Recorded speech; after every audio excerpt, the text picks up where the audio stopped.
Welcome to another episode of Sisters in Christ. Today I have with me Maria, Marina, and Mary. Welcome, ladies. Today we're going to be talking about ambitions and humility.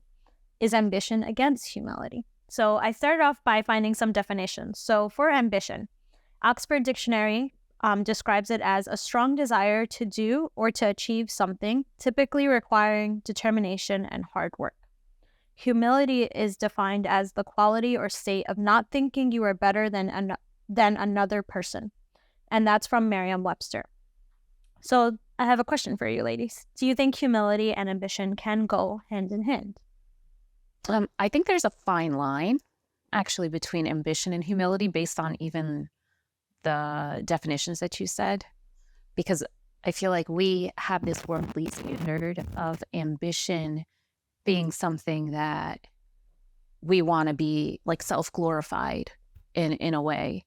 And then humility, it's almost like this paradox with humility. So there is a fine line between ambition and humility. And I think it depends on like what my motive for ambition is. Yeah, I would agree with Mary. And I also think there's, it really depends because, a lot of times when people think of ambition, they think of I'll do anything it takes to get what I want. And obviously as Christians, we have morals and guidelines and standards, right, that we have to abide by. So I think it's good to have that want in you to use your talents and use different things that God has given you to achieve your goals.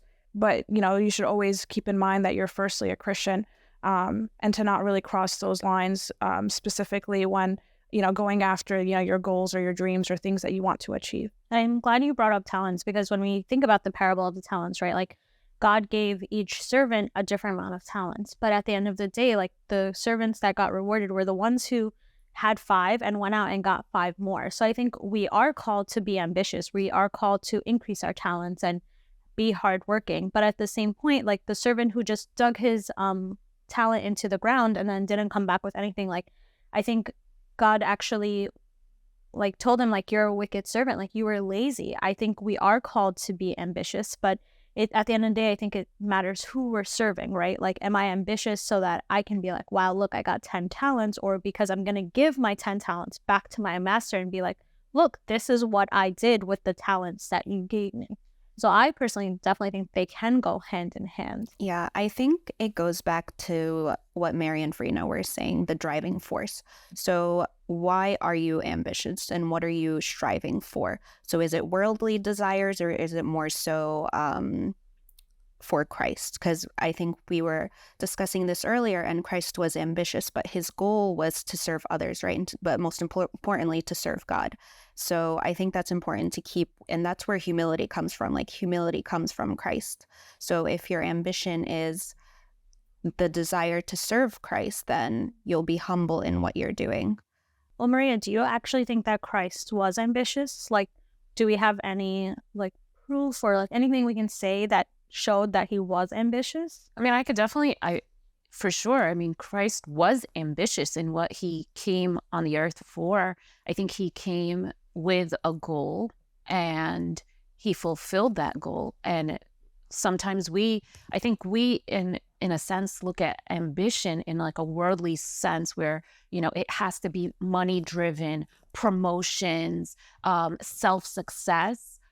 But his ambition was to win everyone for salvation. And this is where you were saying, what is our motive? But it's very tricky in the world we live in to not cross that line where we become arrogant, because that's what happens once we start reaching those positions, once we start, becoming into this category where we're CEO or in charge of a business, or we have this position that we start wanting lavish possessions. Now we start going on extravagant vacations and we can't settle for anything less.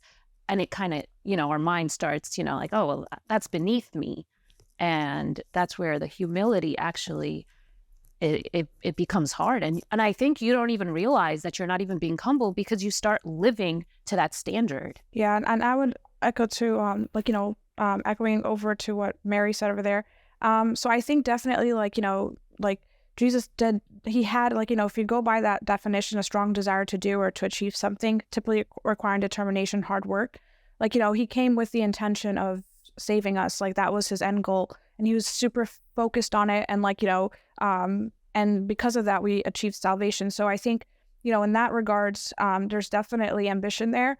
I will say also, like, one thing to note here is, sometimes we often think of ambition and leadership as being synonymous. Like, a leader has to be ambitious. They have to, have this desire to go out and conquer and like to, constantly be, like leading through, like, taking over things or whatever, right? And we sometimes conflate the two together. But I think we can look at, at Jesus, we can look at St. Mary, we can look at a lot of examples in the Bible and also, like, in Christianity that showed us how to become good leaders without becoming like arrogant and prideful.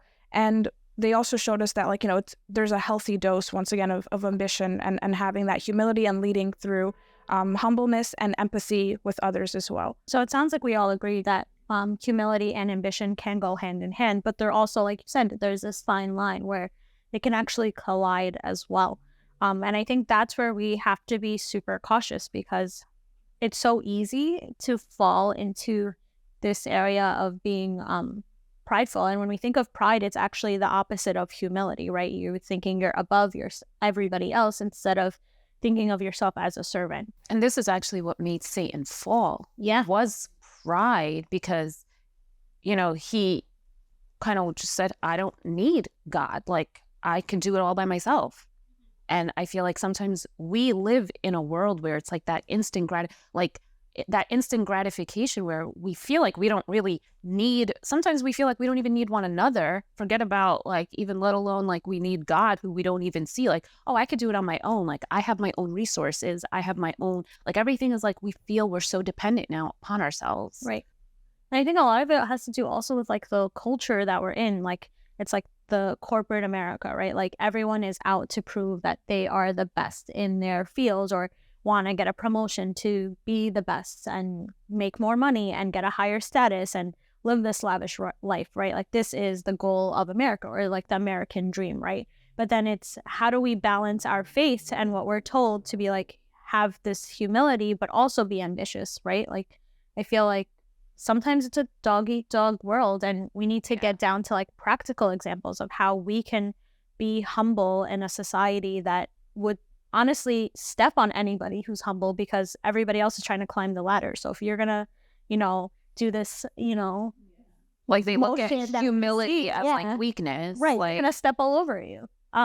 So we'll be back right after this break to discuss some practical points on how we actually can be humble in this society that we live.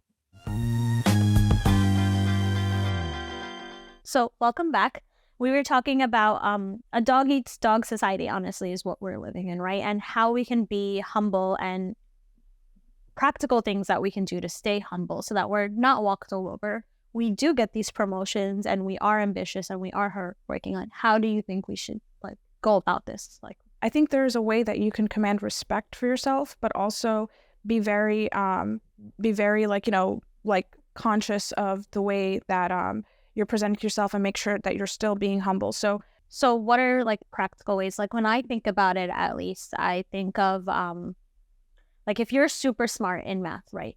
Am I gonna fail my math test because I need to show that I'm humble and I shouldn't get the best grade in class? I feel like sometimes we think of humility as like self-sabotage. Like, I shouldn't be going after what I want, or I should let others go before me and like hold the door open. And I feel like sometimes you need to walk through your own door as well. Like, you can't just allow people to take credit for work that you've done, especially if you put in the effort. I think your effort should show, and that's where your hard work and dedication comes from. I think it's noticeable when someone's hardworking and dedicated to their job versus trying to take shortcuts and can't speak to your work. I feel like that's like one way I think practically of what I do every day, like being intentional in what I'm doing and showing that I am doing the work, so that if I do get a promotion, it's because of your talents that you are hardworking and you're dedicated and you're striving for. I think there's nothing wrong with getting a promotion and being ambitious.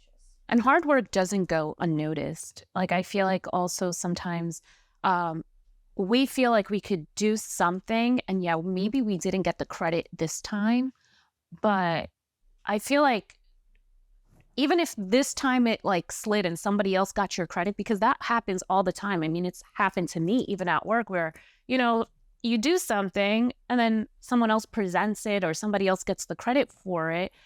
And you feel like a little like, hey man, like I put in that effort, I put in the time, that those were my ideas, and this person just said it. So then it looks in front of everyone that they came up with those ideas.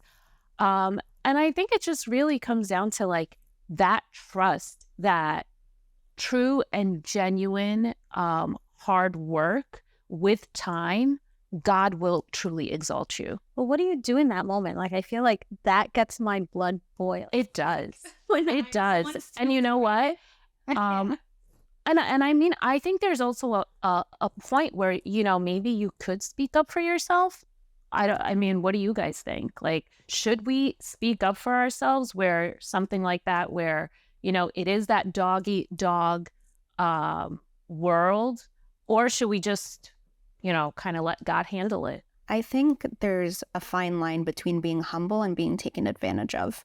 So in the latter, I feel like if you do something and the first time the manager takes credit for it or a coworker takes credit for it, okay, it's fine, like great. But then you see it's a trend, then you're being taken advantage of. So then I think you need to speak up, because you do have a right in, like, this is my work. So I just, not that I want to be acknowledged, but I just don't want to be taken advantage of. Like, it's okay, fine, in a team meeting, don't give me credit. But at least why are you taking credit for something that I am doing, right? So that's a bigger conversation. But I think there's nothing wrong with speaking up when it's necessary. It doesn't mean you're not humble. It just means you don't want to be taken advantage of, right? Like, that's something that's yours. And I think that's totally fine. I feel like at times you have to be your own advocate, right? Like, fine, I might not get credit, but keeping track of my goals and like what I've accomplished, and then putting that at like my yearly evaluation, right? Like that I've gotten this. And I think for me, like, yearly evaluations are so hard because you're supposed to list like all the amazing things you've done, and it feels like you're bragging because you're listing all the things that you've done. But I feel like that's a different avenue where you're being proud of your accomplishments, right? Like, you're showing your value to your company, to your job. So I feel like that can be like a different avenue where you might not get credit in front of the CEO for your meeting, but you will get credit in a different way that will go up the chain. And I just like wanted to bring up that it says, like, in James 3:16, it says, "For where you have envy and selfish ambition, there you find disorder and every evil practice."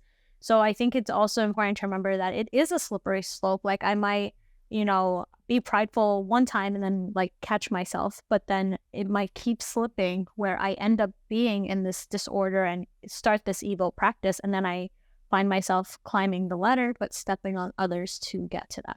Yeah, and I would also add to that and say, I think like the best leaders, the best, you know, even we can take Jesus as an example, acknowledge that, you know, and Mary touched on this a little bit, is that like my successes are not only my successes, they're like a sum of like people around me contributing to me, like the talents that I was given by God, right? So like, you know, kind of like, I think it becomes like a dangerous like thing when we start thinking of, oh, I achieved this promotion because I'm smart and like I did it by myself, versus, you know, realizing that like, no, like I've had mentors that like tried to train me and like, you know, how to be a better, you know, employee or like whatever, or like a better student or whatever it might take. So like, I think one thing is really, that's really important, is acknowledging other people and your successes. So I've had situations where, like, you know, managers have called out, you know, employees and said like, oh, thanks for doing this, or thanks for doing that, or we couldn't have done it without you. Or like even Abuna, when he, you know, when he comments and says like, oh, like we're doing great in this type of service because of X, Y, and Z people. So it kind of like, you know, brings others together to feel like it's a really collegiate, really like friendly environment, which promotes like that sense of humility and others being more inclined to help others because, you know, because of the fact that they're being recognized from the top. So I think it kind of distills down. And we see a lot of that even in the way that Jesus would, like, you know, he could have saved us by himself, right? But he chose to have a group of disciples around him. He chose to kind of, you know, instill the way into utilizing other people and their talents to spread the word. So even, you know, after resurrection and after the Holy Spirit as came upon us as well. So that's just something to keep in mind here, where it's like other people are really important in your success, and to acknowledge that as well. And I think prayer also is important. Like, prayer is humility in a sense where it says, like, you get down on your knees and you know who to give the credit to when that success happens. And prayer is like, I need your protection. I need your direction. I need your support. I need, like, it's a sort of submission to the one that you know is due all glory, for thine is the kingdom. Like, I'm working for his kingdom, his way, and his glory. And I think this was like a perfect conclusion to our episode, actually, to remember that giving credit to God is our ultimate goal, right? And that's where our fine line is clearly defined. It's if we're serving ourselves or giving the credit to God and serving him. And I just wanted to end off with Colossians 3:23 says, whatever you do, do it enthusiastically as something done for the Lord and not for men. And I feel like if we keep that always in our mind, then that fine line will always be before us, and we'll always remember not to cross it. We'll be ambitious, but we'll also keep our humility. Thank you, ladies, for joining us on this episode, and we'll see you on our next episode.